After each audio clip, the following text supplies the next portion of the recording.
Hello, friends, and welcome to the Exams Made Simple. We are back again with the Hindu Complete Newspaper Analysis for 29th July 2023. 29 जुलाई 2023 का the Hindu newspaper analysis देखेंगे। शुरू करने से पहले आप लोग से रिक्वेस्ट रहेगी कि अगर आपको कंटेंट अच्छा लगता है तो प्लीज़ डू लाइक इट, है ना। लाइक करके आप थोड़ा हमारा भी हौसला अफजाई किया करें। स्टार्ट करेंगे सबसे पहले सवालों के साथ जिनके जवाब आपको देने हैं। You can see the questions here. पहला सवाल है, consider the following statements with respect to Niger. Niger के रिगार्डिंग क्वेश्चन है। अब क्यों है मैं आपको बता दूंगा। पहला स्टेटमेंट कह रहा है niger is a coastal country in western Africa. दूसरा कह रहा है the equator passes through niger. And तीसरा कह रहा है the niger river originates in niger. तो आपको बताना है कि इनमें से कितने स्टेटमेंट्स हैं जो करेक्ट है। How many of the statements are correct, only one, only two, all three या नन। अच्छा सवाल है, आप लोग आंसर करने की कोशिश करिएगा। The correct answer for this is none, D. कोई भी स्टेटमेंट सही नहीं है। पहली चीज, पहला स्टेटमेंट कह रहा है कोस्टल कंट्री, तो नहीं, कोस्टल कंट्री नहीं है। अगर आप देखेंगे तो नाइजर आपको ये मैप में दिख रहा है। कोस्टल कंट्री होती तो फिर बिल्कुल वेस्टर्न साइड में होती, तो नहीं है कोस्टल कंट्री। दूसरा कह रहा है इक्वेटर पास करता है नाइजर से, तो इक्वेटर भी पास नहीं करता है, ठीक है ना। I think tropic of cancer pass करता है नाइजर से, ना कि इक्वेटर पास करता है। तीसरा सवाल देख लेते हैं। तीसरा statement, the river niger originates in niger, तो ये भी गलत है क्योंकि जो नाइजर रिवर है वो गिनी हाईलैंड्स, जो कि आपका सियरा लियोन के साथ बॉर्डर है, वहाँ पे ओरिजिनेट होता है ना, तो गिनी आइलैंड्स में होता है, तो ये इसलिए ये भी गलत है। तो 3 स्टेटमेंट्स थे। I hope you got clarity. अगला सवाल है, consider the following statements about the ACROSS scheme. ACROSS scheme के रिगार्डिंग स्टेटमेंट्स दिए हैं। देखो, पहला स्टेटमेंट कह रहा है it is an umbrella scheme that aims to improve agriculture supply chain. दूसरा स्टेटमेंट कह रहा है the scheme is being implemented by the ministry of agriculture and farmer welfare. तो आपको बताना है कि इनकरेक्ट स्टेटमेंट्स कौन कौन से हैं इसमें। अच्छा सवाल अगेन, आई होप आप लोग आंसर कर पाएंगे। Which of the following are incorrect, one only, two only, both या none. The correct answer for this is C, both are incorrect, दोनों ही इनकरेक्ट हैं। अब क्यों इनकरेक्ट है मैं आपको बता दूं। अक्रॉस स्कीम का मतलब है atmosphere and climate research modelling observing systems and services. तो ये स्कीम जो है बेसिकली ये वेदर एंड क्लाइमेट फॉरकास्टिंग के लिए, एग्रीकल्चर रिलेटेड स्कीम नहीं है। इसमें मानसून रिलेटेड, क्लाउड्स रिलेटेड और एटमॉस्फेरिक ऑब्जर्वेशंस, ये सारी चीज़ें देखी जाती हैं।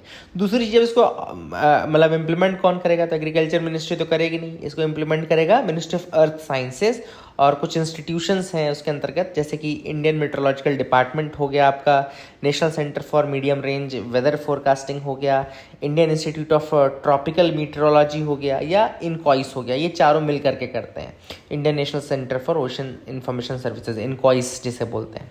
I hope you got clarity regarding this as well. तीसरा सवाल देख लेते हैं, कंसीडर द फॉलोइंग कंट्रीज। अब कुछ कंट्रीज के नाम लिखे हैं।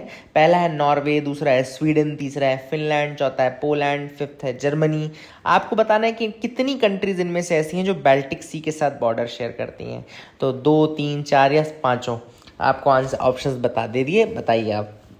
अब आप देख लीजिए, मैं आपको मैप दिखा देता हूँ। तो ये आपको दिख रहा होगा बाल्टिक सी इस तरीके से, इधर स्वीडन दिख रहा है, फिनलैंड दिख रहा है, बॉर्डर शेयर कर रहा है ना, एस्टोनिया कर रहा है, इधर लातविया कर रहा है, देन लिथुआनिया कर रहा है, देन पोलैंड कर रहा है, जर्मनी भी कर रहा है इधर साइड, ठीक है ना। तो ये आप इसको देखेंगे, मिलाएंगे ऊपर से नीचे तक, तो यहाँ पे आपको 4 कंट्रीज दिखेगी जो बॉर्डर शेयर करती हैं ना। तो 4 countries of these share border with that. Norway नहीं करता, देखो नॉर्वे उधर साइड है, इसलिए नॉर्वे का अपन अलग कर देंगे। तो बॉर्डरिंग कंट्रीज नीचे देख लो, Denmark, Germany, Poland, Lithuania, Latvia, Estonia, Russia, Finland and Sweden.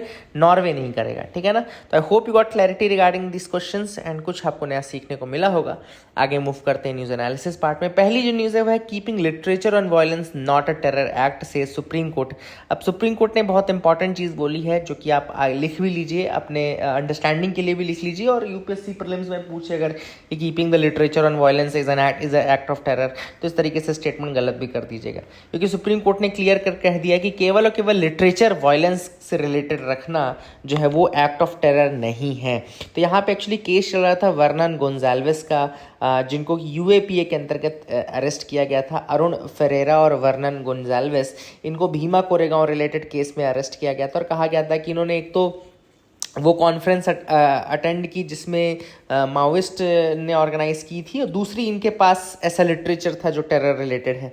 तो यहाँ पे सुप्रीम कोर्ट का कहना है कि merely holding the literature propagating violence act और participation in seminars will not constitute a terrorist act. केवल और केवल सेमिनार में पार्टिसिपेट करना या ऐसे लिटरेचर को रखना जो कि प्रोपोगेट करता हो वायलेंट एक्ट को, वो टेरर एक्ट नहीं है अंडर द यूएपीए 1967। ठीक है ना। तो ये उन्होंने क्लियर कट कह दिया है कि मेयरली एसोसिएशन, केवल और केवल एसोसिएशन या professing of association with a terror organisation is not enough to attract the offence of membership of such an terrorist outfit. ठीक है ना, of such an outfit. And इसने ये भी कहा कि नेशनल इन्वेस्टिगेशन एजेंसी को पहले ये स्टैब्लिश करना पड़ेगा कि that a person is associated with a terror organisation with the intention to further its terrorist activities. आपको ये स्टैब्लिश करना पड़ेगा कि जो व्यक्ति उस ऑर्गेनाइजेशन से जुड़ा है उसका इंटेंशन ये है कि वो टेररिस्ट एक्टिविटीज को और बढ़ाए।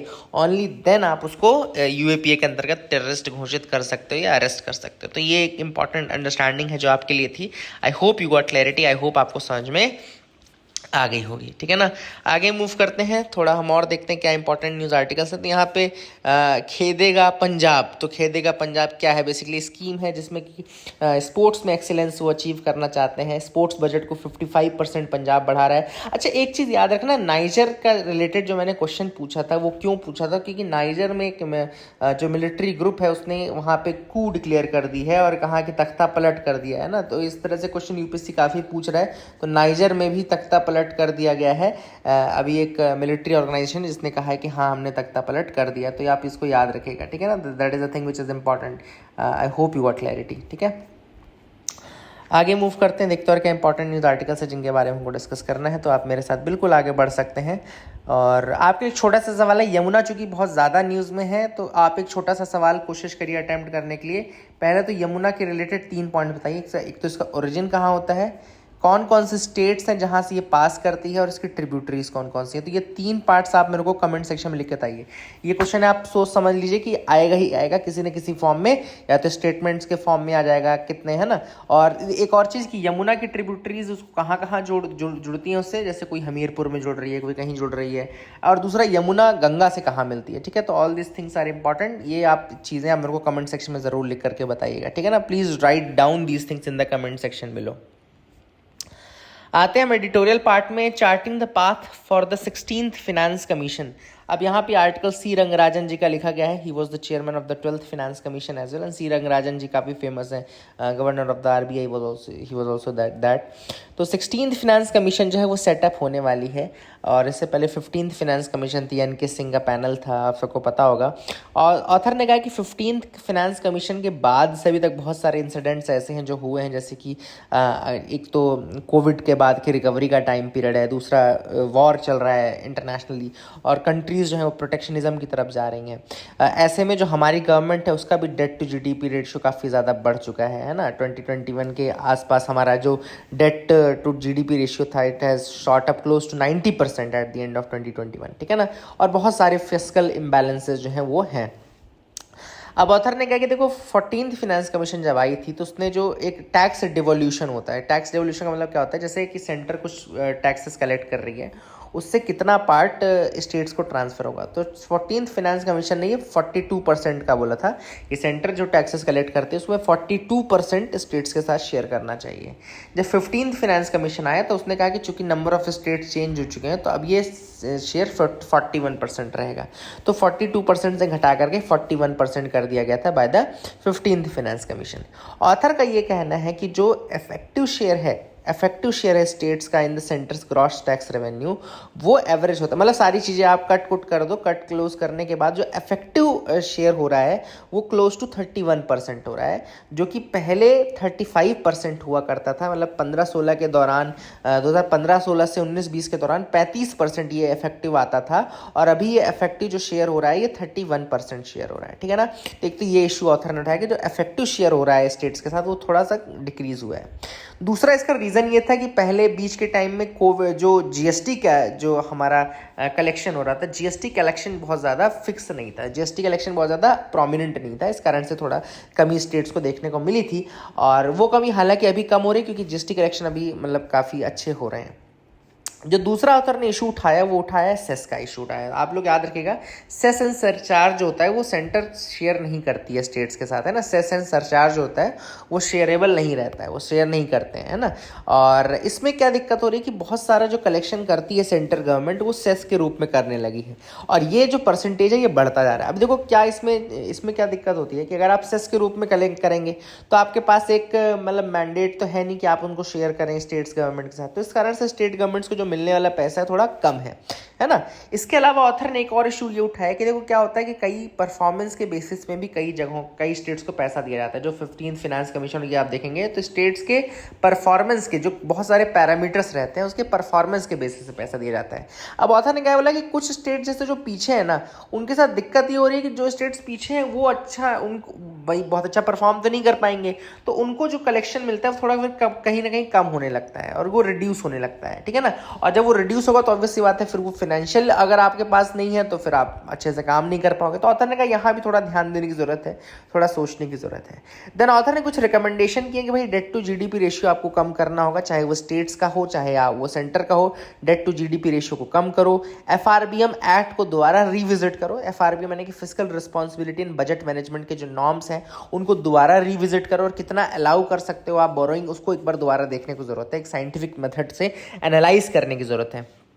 इसके अलावा उन्होंने कहा कि जो 12th फाइनेंस कमीशन था उसने एक मतलब 28% का टारगेट दिया था, है ना, कि एफआरबीएम में 28% का टारगेट दिया था जो ये आपका जो शेयर है डेट का, है ना, तो वो दिया था 28% के आसपास का, वहाँ आप लाने की कोशिश करो। दूसरा एक उन्होंने ये दिया था कि हमने 12th फाइनेंस कमीशन में एक और दिया था कि एक लोन मैनेजमेंट काउंसिल आप बनाओ। लोन मैनेजमेंट काउंसिल का उन्होंने प्रपोजल दिया था, और लोन मैनेजमेंट काउंसिल का काम क्या रहेगा कि वो ये सारी चीज़ें देखेंगे कौन कितना ले रहा है, कौन सी अनजस्टिफाइड सब्सिडीज़ हैं जो कि प्रोवाइड की जा रही हैं।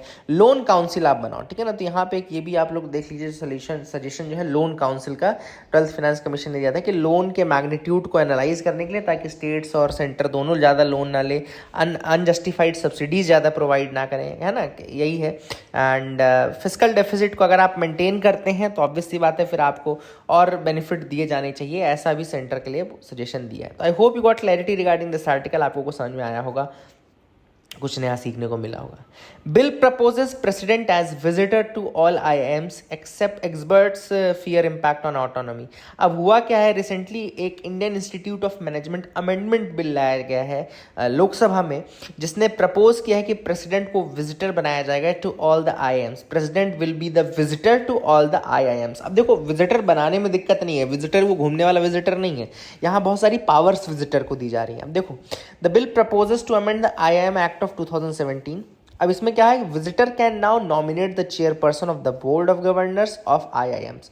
विजिटर को पहली पावर तो ये दी गई कि जो बोर्ड ऑफ गवर्नर्स है उसके चेयरपर्सन को नॉमिनेट करने की पावर। इसके अलावा इंपावर करता है सेंटर को to constitute an interim board in case of suspension और dissolution of the board of governors. तो बोर्ड ऑफ गवर्नर्स के सस्पेंशन या डिसोल्यूशन में सेंटर को पावर मिल गई है कि वो कॉन्स्टिट्यूट कर सकता है एक इंटरिम बोर्ड को। अभी क्या चलता है, बोर्ड सेलेक्ट करता है चेयरपर्सन को, अब वो विजिटर को पावर देने वाली बात की जा रही है। तो एक्सपर्ट्स का ये कहना है कि ये जो ऑटोनॉमी है आईआईएम्स की, उनके गवर्नेंस की, उसको काफ़ी ज़्यादा इम्पैक्ट करेगा। इसके अलावा बिल ने एक और चीज़ प्रपोज की कि जो national institute of industrial engineering Mumbai है उसका नाम Indian institute of management Mumbai कर दिया जाए। तो ये भी एक चीज़ें हैं। इसके अलावा एक नया सेक्शन ऐड किया गया है 10A इस एक्ट में, जिसमें ऐड किया गया है कि president is the visitor to every institute, and section 16 of the act will be amended to provide more powers to the visitor in appointment of IIM directors। अब IIM के director को appoint करने में भी विजिटर को power दी गई है कि बोर्ड जो है वो नाउ प्रायर अप्रूवल लेगा विजिटर की in order to appoint the director. अब देखो कितनी सारी पावर विजिटर को दे दी गई है कि अगर डायरेक्टर अपॉइंट करना है, बोर्ड ऑफ डायरेक्टर्स को डायरेक्टर अपॉइंट करना है तो उसके लिए भी प्रायर अप्रूवल विजिटर का लेना पड़ेगा। And the director will be appointed out of the panel of names recommended by a search come selection committee, ठीक है ना। तो ये सारी चीज़ें अगर आप देखें तो कहीं ना कहीं बहुत ज़्यादा पावर है जो कि विजिटर को दी जा रही है। तो I hope you got clarity regarding that as well. Prime minister Modi says India can become hub for chip making industry. तो ऑब्वियस बात है सेमीकंडक्टर चिप बनाने के लिए इंडिया को हब बनाना चाहते हैं। याद रखिएगा सेमीकॉन इंडिया 2023। सेमीकॉन एक तरीके से कहना चाहिए कि ये जैसे कॉमिकॉन होता है ना, सेमीकॉन भी उसी तरीके से सेमीकंडक्टर का कॉन्क्लेव है जो कि किया जा रहा है इंडिया गुजरात में। सेकेंड कॉन्क्लेव है ये सेमीकॉन इंडिया 2023 कॉन्क्लेव, गुजरात में ऑर्गेनाइज किया जा रहा है। और अभी जैसे AMD है, AMD क्या है, US चिप मेकर है, US की एक चिप मेकिंग कंपनी है AMD, एडवांस्ड माइक्रो डिवाइसेस बोलते हैं उनको। ये एक $400 मिलियन का इन्वेस्टमेंट प्लान लेकर के आए हैं। इसके अलावा इंडिया में जो सेमीकंडक्टर इंडस्ट्री है वो काफ़ी ज़्यादा ग्रो कर चुकी है। $30 बिलियन से $100 बिलियन के आसपास की हो चुकी है इलेक्ट्रॉनिक मैन्युफैक्चरिंग सेक्टर जो हमारा है, इलेक्ट्रॉनिक मैन्युफैक्चरिंग। और ऑब्वियस बात है इलेक्ट्रॉनिक मैन्युफैक्चरिंग बढ़ेगा अगर, तो ऑब्वियस बात है सेमीकंडक्टर्स की ज़रूरत और पड़ेगी, और ऐसे में इंडिया जो है वो हब बन सकता है। ठीक है। Land use changes putting Rocky addresses of animals under stress in Sahyadri plateau. Sahyadri plateau ना वेस्टर्न घाट वाला जो रीजन है, मुंबई महाराष्ट्र वाला रीजन, उसके नीचे इधर पूरा वेस्टर्न घाट का वो सह्याद्री कहलाता है। तो अब दिक्कत क्या हो रही है कि जो क्लाइमेट चेंज हो रहा है ना, तो जो लोकल मतलब क्लाइमेट चेंज, दो इशूज यहाँ पे हाईलाइट किए गए हैं। दोनों आप लोग लिख लीजिए कि कौन कौन से, क्या आंसर राइटिंग में मदद मिलेगी। एक तो क्लाइमेट चेंज और दूसरा जो क्रॉपिंग पैटर्न है, cropping pattern. Climate change and cropping pattern के कारण बहुत सारे इश्यूज आ रहे हैं। दिक्कत क्या आ रही है मैं आपको बताता हूँ। दिक्कत ये आ रही है जैसे बहुत सारे लूज रॉक्स रहते हैं, ठीक है ना। अब सपोज करो यहाँ पे ऐसे लूज रॉक्स रखे हुए हैं, लूज रॉक। अब बहुत सारे एनिमल्स ऐसे हैं जैसे गेको हो गए या इस तरह के स्नेक्स हो गए, रेप्टाइल्स हो गए, ये इन लूज रॉक्स के नीचे अपने शेल्टर को बनाते हैं, ठीक है। तो अब क्या होगा कि जब क्लाइमेट चेंज होगा, बहुत ज़्यादा गर्मी पड़ रही है, फिर बहुत ज़्यादा बारिश हो रही है ऐसे, तो ऐसे में ये जो लूज रॉक सर्फेसेस हैं ये डिस्ट्रॉय हो जाते हैं। तो पहला तो रीज़न ये क्लाइमेट चेंज हो गया। दूसरा जो क्या क्रॉपिंग पैटर्न का, सेकंड जो क्रॉपिंग पैटर्न का जो रीज़न है, क्रॉपिंग पैटर्न के कारण भी जो मोनोकल्चर आया है और इन सब के कारण बहुत सारे वास्ट ट्रैक्ट जो हैं वो क्लियर किए जाते हैं इन सब चीज़ों के कारण। तो ये रीजंस के कारण जो उनके घर हैं, है ना, वो डिस्ट्रॉय हो जाते हैं। The loose rock shelters of these animals, है ना, एंडेमिक एंड थ्रेटन, ये बहुत ज़्यादा थ्रेटन हो रहे हैं बिकॉज ऑफ द कुछ हीट के कारण, कुछ हैवी मानसूनल रेन्स के कारण, कुछ चेंजिंग कंडीशंस के कारण, लैंड यूज पैटर्न के यूज़ के कारण, है ना, ग्रेन कल्टिवेशन के कारण, मोनोकल्चर प्लांटेशन जो मैंगो का हो रहा है, कैश्यू का हो रहा है, वो भी नेचुरल प्लेटो को काफ़ी ज़्यादा डिस्ट्रॉय कर रहा है। तो ये भी एक इशू है जो कि चल रहा है। I hope you will remember that as well, इसको याद रखेगा, ठीक है ना। देखो, army general declares himself the leader of Niger. जैसा मैंने आपको कहा कि नाइजर में तख्ता पलट हुआ है, अभी आर्मी कू हुई है ना। यहाँ पे देखो लिखा है अब्दुल रहमानी चियानी जो है, he has declared himself as the leader, and Niger में उसको मतलब जो उसका प्रेसिडेंट थे उसको हटा दिया गया है। Government now allows Indian companies to list on foreign exchanges through IFSC। अब गवर्नमेंट ने अलाउ कर दिया है कि जो इंडियन कंपनीज हैं they could now directly list their shares on foreign exchanges. अब जो हमारी इंडियन कंपनीज हैं वो अपने शेयर्स को लिस्ट कर सकते हैं फॉरेन एक्सचेंजेस में, जैसे ड्यू जोन्स हो गए, है ना, इस तरीके के जो शेयर्स फॉरेन एक्सचेंजेस हैं वहाँ पे कर सकते हैं। लेकिन वो ऑपरेशन कैसे करेंगे? गिफ्ट सिटी में जो बेस्ड है हमारा IFSC, international financial services centre Gujarat में, उसके माध्यम से करेंगे। ऑब्वियस बात है, इसका फ़ायदा क्या होगा? इसका फ़ायदा होगा कि जो हमारी इंडियन कंपनीज हैं उनको फॉरेन कैपिटल मिल पाएगी, फॉरेन इन्वेस्टमेंट बढ़ेगा तो फॉरेन कैपिटल मिल पाएगी। इसके लिए अप्रूवल किसको मिला है? अप्रूवल मिला है लिस्टेड अनलिस्टेड दोनों इंडियन कंपनी जो रहेंगी, they will be able to access the global capital. उन सबको ग्लोबल कैपिटल का बेनिफिट मिलेगा IFSC के माध्यम से। फाइनेंस मिनिस्टर ने इसके लिए लॉन्च किया है एक मैकेनिज्म। अब मैं आपको बता दूं, ये भी आप लोग लिख लीजिए, अपने नोट्स में ऐड कर लीजिए। इसको बोलते हैं LPCC। LPCC क्या है?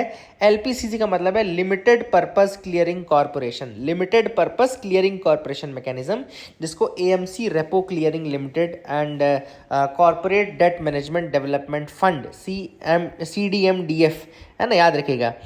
इसके लिए फिनेंस मिनिस्टर ने क्या इनॉग्रेट किया है? Limited purpose clearing corporation mechanism which is called AMC Repo Clearing Limited and Corporate Debt Market Development Fund, which will help in the development of vibrant corporate bond market in India। तो corporate bond market को develop करने के लिए दो चीज़ें बनाई गई हैं, AMC Repo Clearing Limited and CDMDF यानी कि corporate debt market development fund.